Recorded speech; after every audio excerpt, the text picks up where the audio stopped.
Saludos para todo el continente americano y para los colegas y demás gente amiga de Europa, en especial de la Europa del Sur. En esta sexta emisión del proyecto virtual El Norte de México y sus libros, les habla Mario Ceruti desde la Facultad de Economía de la Universidad Autónoma de Nuevo León, en Monterrey, 200 kilómetros al sur de Texas.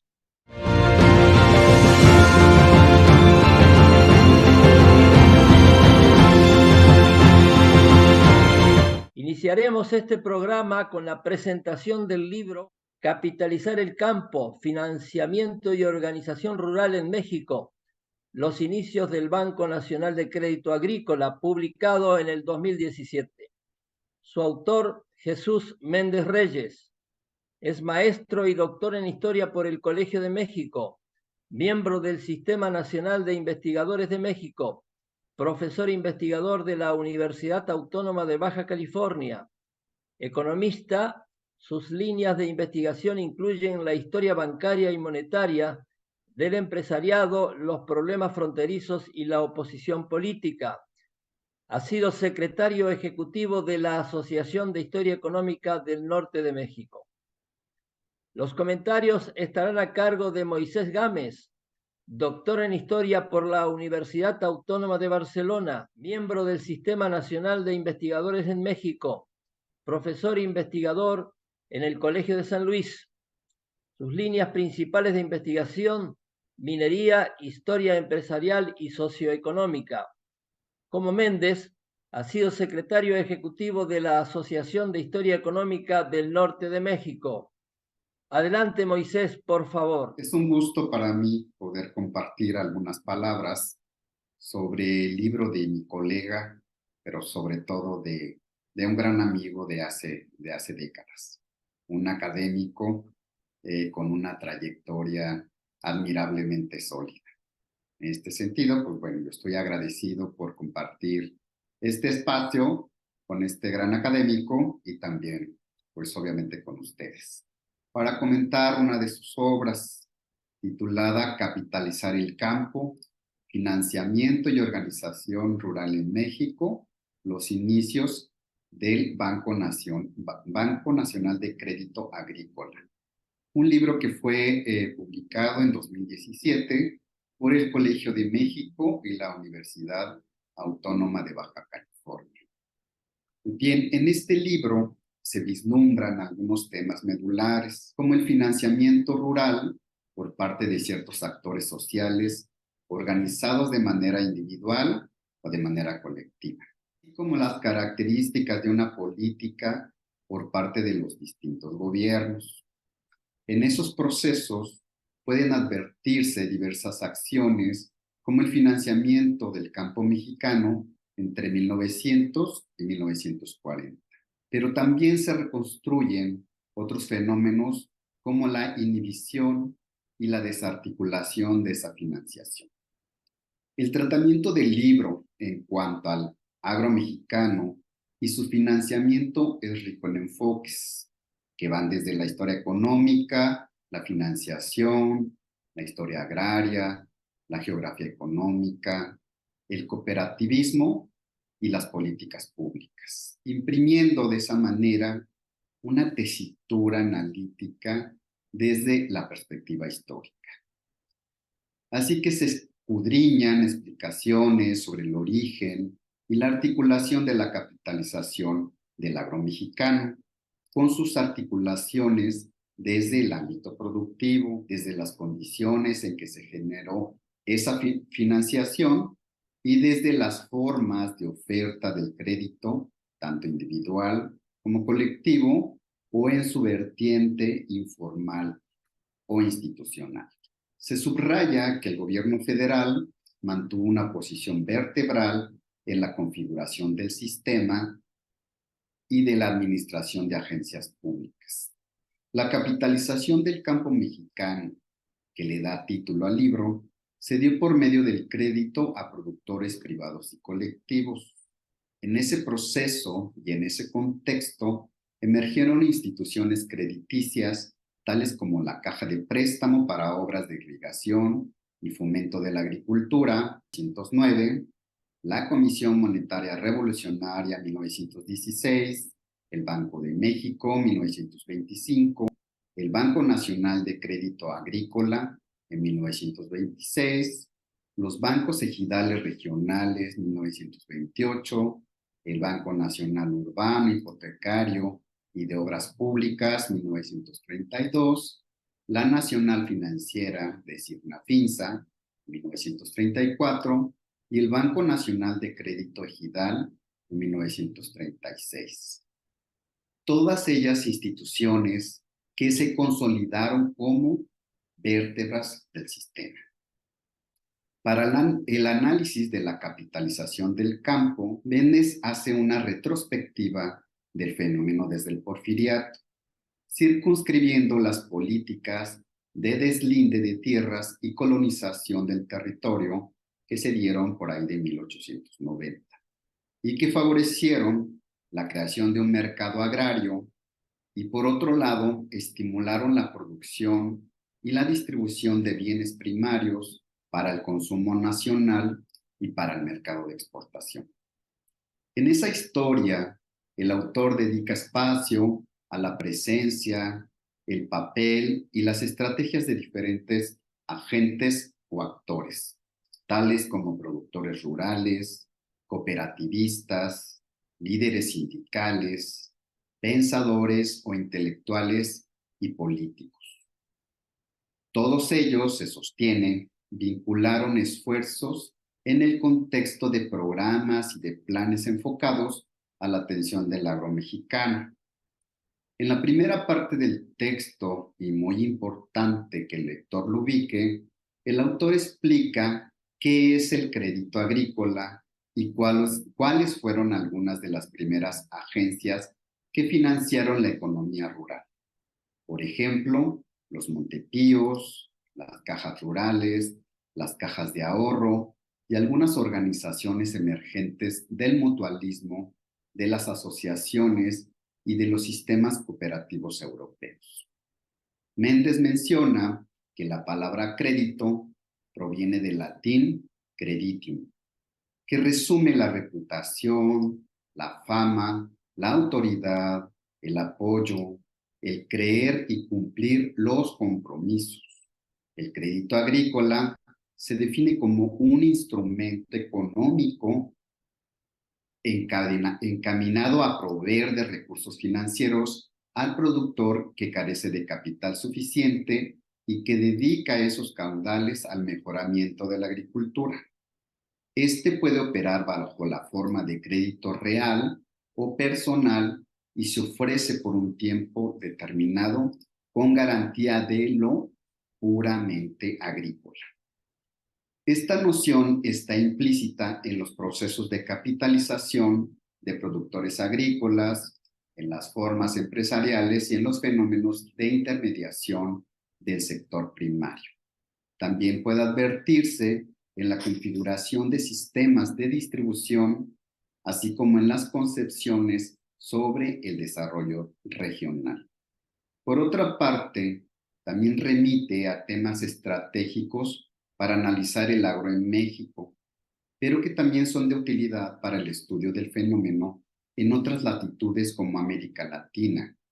Temáticas como el mercado de fertilizantes, la tecnología utilizada, es decir, este gran tema sobre los orígenes de la tecnología, los procesos de transferencia tecnológica, las vertientes en la adaptación técnica, por mencionar algo. También involucra problemáticas de las obras de infraestructura. El tema agrario conduce a otras temáticas vinculantes con el sector, como ciertas actividades clásicas, ganadería y también silvicultura. Esto nuevamente señala la amplitud y la complejidad de las economías rurales en las grandes regiones latinoamericanas o europeas, por mencionar algunas. El libro ofrece explicaciones sobre el financiamiento al medio rural, cifrando sus antecedentes en el campo durante el Porfiriato. Sobresale el hecho de la Comisión para el Estudio del Crédito Agrícola en actividades entre 1900 y 1913, cimentada en la experiencia alemana, considerando un sistema de organización colectiva del campo. Se habla sobre el financiamiento al campo proporcionado por la Caja de Préstamos durante la Revolución Mexicana y se reconstruyen también la posición y el desempeño de la Comisión Monetaria en ese periodo. Sobresale el tercer capítulo en el que se aborda el tema de la Caja de Préstamos para obras de irrigación y fomento de la agricultura, como una forma o estrategia estatal para responder a las necesidades de crédito en el campo mexicano. En este punto surgen problemáticas universales respecto a los temas de financiamiento, que son precisamente los escollos o los obstáculos para acceder a los recursos financieros, es decir, esas prácticas en la fijación de criterios para admitir o para ceder dichos créditos, aspecto íntimamente asociado al cartabón institucional, aún en condiciones de cierta indefinición en la materia. Esas condiciones institucionales presionaron y apremiaron para definir otras sendas encaminadas a solventar las limitaciones, como fue la creación de instituciones de responsabilidad mancomunada de productores de campesinos. Frente a ese panorama, se exponen diversas problemáticas en el funcionamiento y en la racionalidad de la institución. Por ejemplo, se menciona que entre 1913 y 1915 los préstamos se destinaron a diversas personas u organizaciones empresariales, como fue la Fundidora de Monterrey, empresa que de acuerdo a su perfil, en nada mantenía una vinculación con el agromexicano. Es menester mencionar que el Banco Nacional de Crédito Agrícola fue creado el 10 de marzo de 1925, con un capital social de 50 millones. Se trató de una institución dedicada ex profeso a financiar al agro, congruente con las prácticas cooperativistas de la política ejidal apegadas a los ideales del gobierno. El Banco Agrícola se configura entonces como una institución pública sostenida por el Banco de México para el análisis de la capitalización del campo, pero también por las aportaciones y por el trabajo de agricultores organizados en sociedades locales de crédito agrícola, sociedades regionales de crédito agrícola y eventualmente en uniones de crédito y almacenes de depósito. Por otro lado, se hace presente una concurrencia por los mercados de seguros y finanzas, por ejemplo. Según el autor, el desempeño del banco en sus primeros años fue positivo, considerando que atendió necesidades de colonización e irrigación, de la administración de antiguas fincas y de haciendas. Por ejemplo, el banco atendió a productores de arroz de Morelos, de azúcar en Tamaulipas y Puebla y de algodón en la laguna. El final del libro atiende diversas problemáticas con las deficiencias de liquidez para responder a las necesidades de financiamiento. En ese periplo se reconstruyen los rasgos de una economía política y los cambios acontecidos. Por ejemplo, las dificultades financieras y a las prácticas oficiales en materia ejidal posibilitaron la emergencia del Banco Nacional de Crédito Ejidal en 1935, una institución respaldada por el Banco Nacional de Crédito Agrícola. Ese escenario invita a reflexionar sobre el papel y la eficiencia del Banco Agrícola en el contexto de esa desarticulación de sus activos y de una redefinición de estrategias financieras al sector. Capitalizar el campo de Jesús Méndez Reyes, pues es una contribución indispensable para el estudio de la historia económica y de la historia política en México, pero también de otras latitudes. Finalmente, me resta invitar a leer esta obra que plantea muchas vértebras, muchas líneas de investigación, y estoy seguro que encontrarán en el contenido y en las reflexiones muchas conexiones con fenómenos localizados en esta globalidad. Jesús Méndez, ¿cuáles serían tus comentarios o preguntas sobre lo que ha señalado Moisés Gámez? Adelante, por favor. Agradezco la atenta lectura que ha hecho mi colega y amigo al libro Capitalizar el Campo, que es resultado de varios años de investigación y sobre todo de comprender o de tratar de explicar qué es lo que ocurría en el agro nacional en un momento determinado y por qué el financiamiento, los bancos que se dedican a apoyar a los campesinos organizados, sea en cooperativas, sea en mutualidades, en sociedades de crédito o en ejidos, tenían ciertas características. Y creo que en el libro, como lo ha reseñado, como lo ha platicado el doctor Moisés Gámez, va estructurando y descubriendo cómo el crédito agrícola fue un elemento significativo de los gobiernos, tanto del gobierno antes de la revolución, durante la revolución y el proceso postrevolucionario. En este sentido, pensar que los campesinos, que el sector agrario, que quienes se dedican a cultivar y a darnos de comer todos los días, lo hacen de manera eficiente, lo hacen de manera bajo el sol, bajo las condiciones propias del cambio climático y de la lluvia en terrenos donde a veces no hay agua, donde a veces la semilla es muy cara, la técnica no había llegado completamente a todo el país. Creo que es un elemento que hay que destacar también en la obra, ¿no? Y bien lo ha señalado el doctor Gámez respecto a la diferencia entre los ejidatarios, entre quienes se organizan de manera colectiva, pero dependiendo de esta figura y esta categoría que la Revolución Mexicana le dio a los campesinos en México, que por cierto no solo hubo ejidos dedicados a la agricultura, sino también a la ganadería, a la pesca, a los bosques, ¿no? Y se armaron un gran ejército de ejidatarios, incluso en los desiertos, ¿no? En el caso de Mexicali tenemos ejidos o reparto de tierras ejidales en donde había desierto. Y el otro extremo es el de estos campesinos, el de estos propietarios, el de estos trabajadores del agro, que con derechos claros o más o menos claros de propiedad tienen otro comportamiento. Y ahí es donde el Banco de Crédito Agrícola apoya decididamente estos esfuerzos.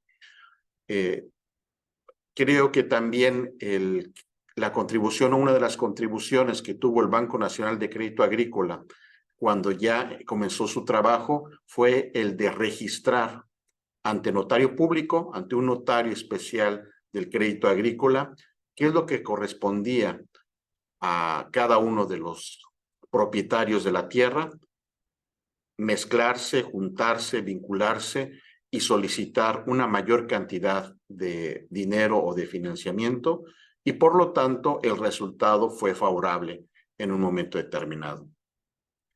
No fue un ejercicio único en México, también se dio en América Latina, sobre todo en el siglo, a finales del siglo XIX y las primeras décadas del siglo XX, y también atendiendo a experimentos, a experiencias que se habían tenido tanto en España, en Alemania, en Francia, en Italia, y en alguna medida en el sur de Estados Unidos, ¿no? Donde está una franja importante de actividad agrícola al iniciar el siglo XX, ¿no? Entonces creo que la obra puede resultar interesante a cualquier lector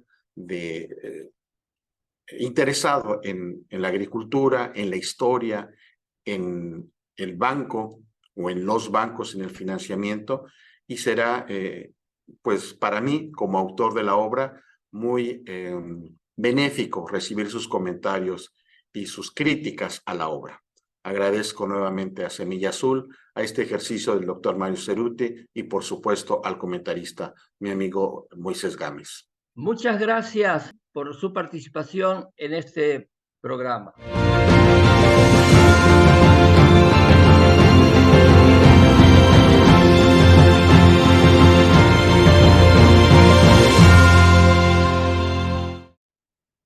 La segunda obra por comentar en esta sexta versión del Norte de México y sus libros es Banca y Desarrollo Regional en Sinaloa, publicado en el 2000. Su autor, Gustavo Aguilar Aguilar, doctor en Ciencias Sociales por las Universidades Autónomas de Sinaloa y Sonora, miembro del Sistema Nacional de Investigadores, investigador y catedrático en la Universidad Autónoma de Sinaloa. Su línea principal de trabajo es la historia bancaria y empresarial y es miembro de nuestra Asociación de Historia Económica del Norte de México. Comentarista Sergio Cañedo Gamboa, doctor en Historia por la Universidad de California en San Diego, miembro del Sistema Nacional de Investigadores de México, integra la Conference of Latin American History y la Asociación de Historia Económica del Norte de México, de la cual fue secretario ejecutivo. Es profesor investigador del Colegio de San Luis. Adelante, Sergio, por favor. Si lo que interesa al lector es conocer por qué el desarrollo económico y el desarrollo financiero y bancario se dio en algunas regiones de México y en otras estuvo ausente, este libro de Gustavo Aguilar es una lectura obligada. Se agradece al autor su escritura puntual, precisa y clara, que va llevando de la mano al lector en el trayecto de casi 100 años de la historia del desarrollo económico de Sinaloa, de sus instituciones bancarias, del sistema financiero y de los cambios del grupo empresarial que condujo los destinos de la inversión del capital y de la política pública en el Estado durante ese periodo. En este trayecto, por la historia sinaloense, se hacen presentes también las transformaciones en la geografía económica del Estado. Gustavo Aguilar nos muestra la migración que experimentó la oferta del crédito para el desarrollo económico, pues al inicio del siglo XX la encontramos en el sur del estado, teniendo como epicentro el puerto de Mazatlán, dedicado al comercio y una región cercana a la minería, y al mediar del siglo XX se traslada al centro norte del estado con un nuevo epicentro en Culiacán y el surgimiento de los mochis, lo que reconfigura las vocaciones productivas del estado. El argumento del libro nos ofrece aportaciones de conocimiento nuevo a varias historiografías. Por un lado, se ve beneficiada la historia económica, en especial la historiografía dedicada a los sistemas financieros y bancarios de la era posrevolucionaria en México. Por otro lado, la historiografía sinaloense gana una magnífica obra que narra aspectos particulares de su desempeño económico desde finales del siglo XIX y la articulación entre el poder político y la cúpula empresarial, articulación que se va haciendo evidente cada vez más con el paso del tiempo, pues algunos empresarios se vuelven políticos y algunos políticos se vuelven empresarios. El desempeño económico, de igual manera, se manifiesta, como lo decía, en esa geografía económica que va dibujando el desarrollo de las actividades productivas del Estado a lo largo del siglo XX. Quizá la aportación más relevante de la obra de Gustavo Aguilar, en términos conceptuales y teóricos, es la relativa a la teoría de la intermediación financiera o del desarrollo financiero, propuesta y desarrollada por varios autores desde la década de 1960. Esta teoría considera las interrelaciones entre el sistema financiero y el crecimiento económico. Sin embargo, entre las variables de análisis recurrentes normalmente en la teoría, no se había contemplado lo que Aguilar considera como una variable de suma importancia, la intermediación política. Para el autor, la intermediación política o mediación política es ejercida por los grupos de poder con fuerza económica ante el poder político o la élite política, con miras a obtener el mayor volumen de recursos financieros en apoyo de las actividades económicas que dichos grupos practican.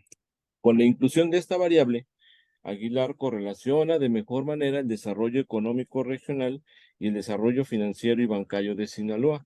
Es sin duda una base sólida para su argumento. Así, busca dar no solo al cómo, una respuesta al cómo, sino también al porqué de la orientación de las acciones destinadas a fomentar el desarrollo económico. Es decir, se puede responder a quienes sí y a quienes no, dada su ubicación en el mapa del estado de Sinaloa, se les otorgaban las facilidades para acceder al crédito. Es así que Aguilar puede proceder a lo largo de 7 capítulos, el séptimo considerado como la conclusión, a dar respuesta a las 3 hipótesis que guían su investigación, que en síntesis demuestran, en primer lugar, que la banca comercial privada, desde su surgimiento en el Estado, incidió en la orientación del desarrollo económico al privilegiar con sus operaciones actividades económicas en ciertas zonas o microrregiones, en donde beneficiaron a los propios fundadores de la banca, pues eran grandes comerciantes, agricultores y destacados políticos, lo cual es explicado a detalle en los capítulos 4 y 5 de esta obra. En segundo lugar, la banca de fomento que surgió en México entre 1925 y 1926 tuvo una insignificante presencia, en opinión de Gustavo, en Sinaloa durante los primeros años, pero se fue incrementando a partir de la década de 1930. No obstante, su incidencia, explica Aguilar, en el desarrollo económico regional fue menor que la ejercida por la banca privada. Además, gran parte de los recursos de la banca de fomento en Sinaloa beneficiaron a los grupos de poder económico y político vinculados a la banca privada.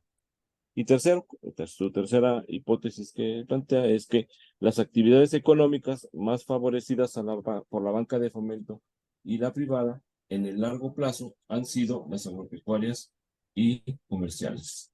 A la sombra, explica Aguilar, de las instituciones de crédito, se conformó un reducido pero fuerte grupo de poder económico que logró diversificar sus capitales en distintas actividades de la región, ya sea agricultura, pesca, comercio y servicios, permitiéndole, por su posición privilegiada ante el poder político, influir en la elaboración de políticas públicas, apoyando aquellas que les favorecían o rechazándolas en caso contrario. Esta influencia en la elaboración de políticas públicas y la diversificación de los capitales se exponen a detalle en el capítulo quinto, y las reacciones también que se manifiestan después ante por ejemplo, la nacionalización de la banca en el capítulo 6. Tenemos así que Banca y Desarrollo Regional en Sinaloa nos narra la historia de la formación del sistema bancario y financiero en este estado al finalizar el siglo XIX y continúa, ¿no? Prácticamente hasta final del siglo XX. Dicho sistema no fue afectado en la fase temprana del movimiento armado de la Revolución Mexicana, pero sí tuvo implicaciones negativas durante los años de 1914 y 1920, siendo en este año cuando inició la recuperación del sistema. El proceso de recuperación conllevó una nueva configuración en los destinos que se orientaron hacia las acciones para fomentar el desarrollo, pues el sur de Sinaloa perdió su primacía y comenzaron a despuntar el centro y el norte del estado. Esto se hace inteligible para el lector aplicando el modelo propuesto para el análisis de la ubicación de la captación del ahorro, el destino o colocación del mismo para ciertas actividades productivas, pero sobre todo el por qué se deciden los destinos. Tenemos entonces la historia del inicio del auge de la estructura financiera y bancaria en Culiacán y la decadencia de esta en Mazatlán. Es decir, aquí es en donde cambia o se da un punto de quiebre y se da una nueva regionalización en torno hacia dónde se otorgan los créditos. Asimismo, la banca privada y la banca de desarrollo oficial durante las décadas de 1930 y 1940 destinaron sus recursos a la región que se volvió la más desarrollada de Sinaloa. Incluso, un banco privado se convirtió en un banco de desarrollo. Resulta interesante que ambos tipos de banca orientaran sus apoyos financieros a destinos similares, teniendo en el olvido a los pescadores, cooperativistas, ejidatarios y pequeños propietarios del sur del estado. Durante estas décadas de 1930 y 40 se dio la reconfiguración del grupo empresarial sinaloense. Al viejo grupo de porfiristas que aún existían se sumaron nuevos empresarios, comerciantes e incluso extranjeros. El grupo empresarial se fortaleció y tomó control pleno del poder económico y financiero e influyó en lo político. Los miembros de este grupo fueron los que mediaron en las decisiones de la orientación hacia dónde se debía dirigir el apoyo financiero, pues ya eran propietarios y por ende controlaban tanto las unidades productivas como las entidades de ahorro y crédito. Posterior a ello, se dio la consolidación del sistema financiero y bancario de Sinaloa, el cual tuvo una fase de expansión en la década de 1960, que duró hasta el final de la de 1970, cuando inició la etapa de desintermediación financiera. La fase de expansión financiera es coincidente con el periodo de mayor crecimiento económico de Sinaloa durante esos años. El último capítulo del libro da cuenta, en realidad el sexto, da cuenta del proceso de nacionalización de la banca, las reacciones en Sinaloa y la forma como contribuyó al desarrollo económico del Estado. Y cierra este capítulo 6 con el proceso de reprivatización. En síntesis, la obra de Gustavo Aguilar nos presenta una afortunada explicación sobre el surgimiento y evolución del sistema bancario en Sinaloa de 1910 a 1994, aunque en realidad hay una explicación muy interesante y muy bien documentada de las décadas, 2 décadas previas al menos. Identifica los vínculos políticos que determinaron la estructura del sistema financiero, las instituciones de fomento públicas y privadas, su localización y su expansión, así como la orientación y destinatarios que tuvo el financiamiento que se otorgó, lo que determinó zonas de desarrollo con ciertas actividades económicas, las cuales obedecían a los intereses del grupo de poder económico. Finalmente, me parece importante mencionar el loable trabajo de archivo realizado por el autor en el Archivo General de Notarías del Estado de Sinaloa, así como la exhaustiva revisión hemerográfica. Sin duda, logra una fina interacción entre las fuentes al realizar el trabajo interpretativo, lo que es de hacer notar, pues son fuentes de información de naturaleza diferente, pero que con el manejo que les da el autor resultan complementarias para este tipo de estudios. ¿Cómo logra esa interacción o diálogo entre las fuentes? Esto nos lleva a preguntar al autor cómo fue su experiencia en el trabajo de archivo, dada la gran cantidad de documentos que se consultan. Y la gran cantidad de datos que de ellos obtiene y las series de información, de datos que se construyen y que representan series de, pues por lo que alcanzan quizá 60, 70 años, ¿no? Y una pregunta que resulta también es si el planteamiento original respecto a la variable de la mediación política encontró una respuesta inmediata en las búsquedas iniciales en el archivo. Hubo acervos documentales que fueron indagados, pero que no resultaron de utilidad por la búsqueda de esa variable. Banca y Desarrollo Regional en Sinaloa, 1910-1994, es indudablemente una importante contribución a la historia económica de México y de Sinaloa.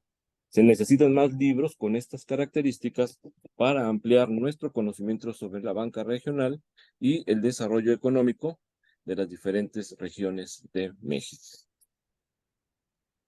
Gracias. Gustavo Aguilar, ¿qué tienes que decir sobre los comentarios de Sergio Cañedo? Adelante, por favor. Creo que Sergio hizo una lectura muy pertinente, ¿no? Que rescató lo esencial precisamente que se plantea en el libro. Yo creo que los diversos temas que fue abordando y fue indicando están ahí precisamente planteados. Bueno, antes que nada, pues yo quisiera agradecerle a usted también y a la doctora Díaz, ¿no? Esta oportunidad que nos dan. Igual a Sergio por sus comentarios, pero también creo que un reconocimiento obligado que debía hacer es al doctor Edgar Ortiz Calisto, que fue mi director de tesis precisamente, porque el libro ese de Banca y Desarrollo Regional en Sinaloa lo dirigió precisamente él, ¿no?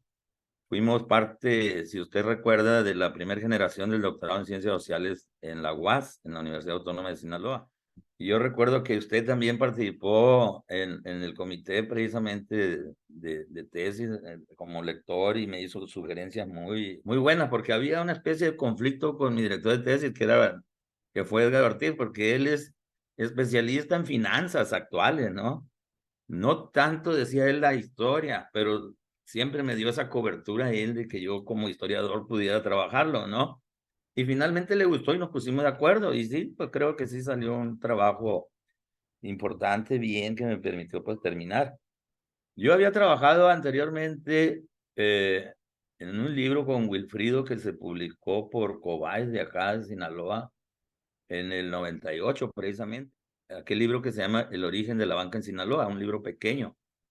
Y anteriormente, cuando fue mi tesis de maestría, pues el de Sinaloa, la industria del azúcar, son los trabajos que yo tenía. Pero ya con la profundidad y utilizando la teoría de la intervención financiera y no tan descriptivo como el libro anterior fue precisamente mi tesis de doctorado, ¿no? El de Banca y Desarrollo Regional. Yo creo que algunas de las cuestiones que plantea Sergio en los cuestionamientos que hace, sin duda creo yo que fue fundamental como fuente el archivo de notarías del estado de Sinaloa. ¿Por qué? Porque eso me permitió ver a mí el acta constitutiva de los bancos y me permitió ver precisamente a los accionistas, los principales accionistas de los bancos, quienes en realidad tenían el control mayoritario de las acciones. Porque también hubo algunas instituciones bancarias que se crearon privadas y finalmente estaban bajo el dominio de una familia, vamos a decir.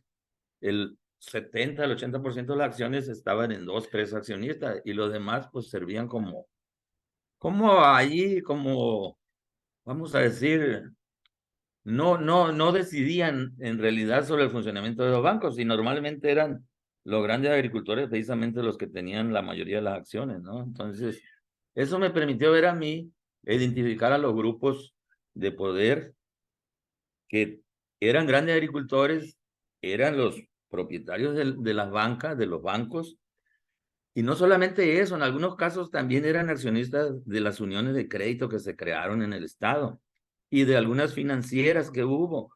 Entonces, prácticamente tenían el control del sistema financiero porque también a través de las uniones de crédito y las financieras podían acceder a los recursos de la banca oficial, de la banca de desarrollo, a tasas preferenciales, porque según estaban favoreciendo a pequeños productores, ¿no? Entonces, finalmente se veían también beneficiados con los recursos públicos, ¿no? Desde el Estado.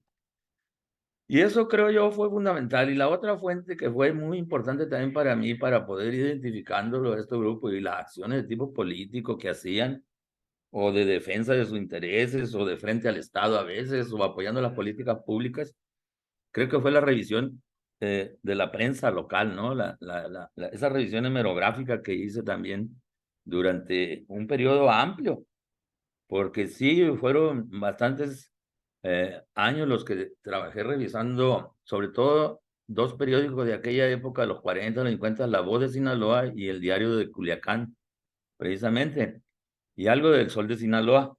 Pero eso también me permitió y me ayudó mucho a contrastar, ¿no? Y a comprobar esas hipótesis que había lanzado desde el principio.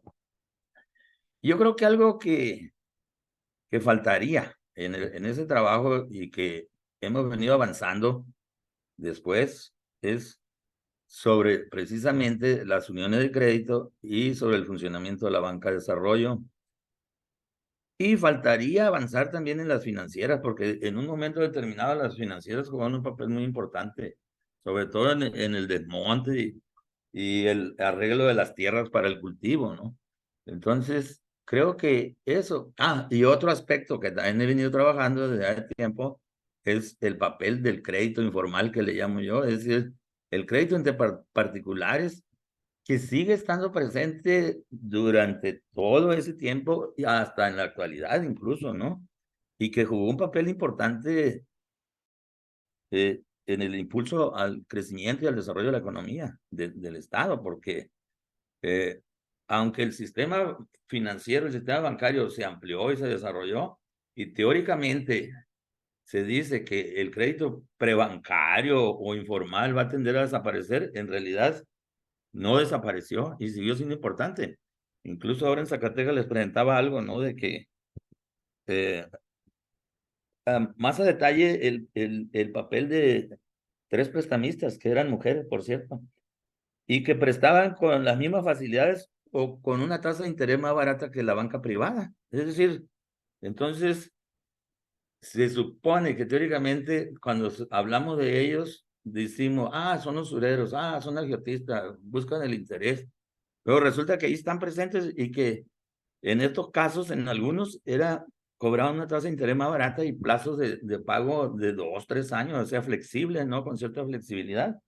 Lo que quiere decir que esa acción, ese actuar de esos protagonistas que están ahí presentes en el sistema financiero, pues debe también analizarse y estudiarse, ¿no? Y tenerlo en cuenta para ver que en su totalidad, vamos a decir, o una aprehensión más completa de lo que fue el crecimiento económico y el papel que desempeñó el sistema financiero. Muchas gracias a los colegas que nos acompañaron en esta sexta emisión de El Norte de México y sus libros, y a quienes tuvieron oportunidad de verla en diferentes latitudes del continente americano y de la Europa del Sur. Hasta el próximo mes.